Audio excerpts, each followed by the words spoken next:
Today I received a question about balancing equations. So there are two equations that you absolutely have to know.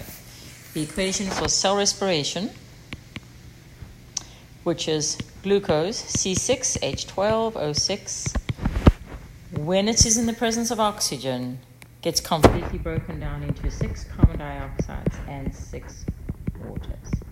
That is the balance. So sometimes in the questions received online, they asked you, well, what if we had 24 glucose? So that would mean we would need to multiply this number by 24, and this number by 24, and that number by 24, in order for it to be balanced. So it's always in a ratio of, for every 1 glucose, we produce 6 carbon dioxides. And how do we know that? Well, have a look at the carbon dioxides. The carbon, we have 6 carbon in that glucose. That carbon is released in carbon dioxide. The oxygen that is part of the glucose is also part of that carbon dioxide that is released. So when we talk about oxidation and reduction, glucose is oxidized in cell respiration. Oxygen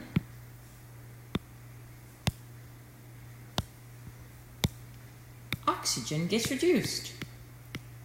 So when we talked about oxidation reduction reactions, the left-hand side of the equation is where the action happens, and then the products get formed. And the products are not oxidized or reduced, only the substrates. Now, if we do the same thing for photosynthesis, let's write that in green. The equation for photosynthesis is 6 carbon dioxides and 6 waters produce glucose, C6H12O6, and 6 oxygen. So in an event, what's really happening in this reaction is that the carbon dioxide gains electrons,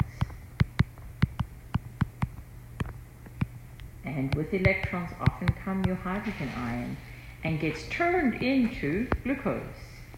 So the carbon dioxide is reduced.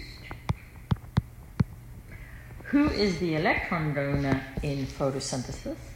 The electron donor is water.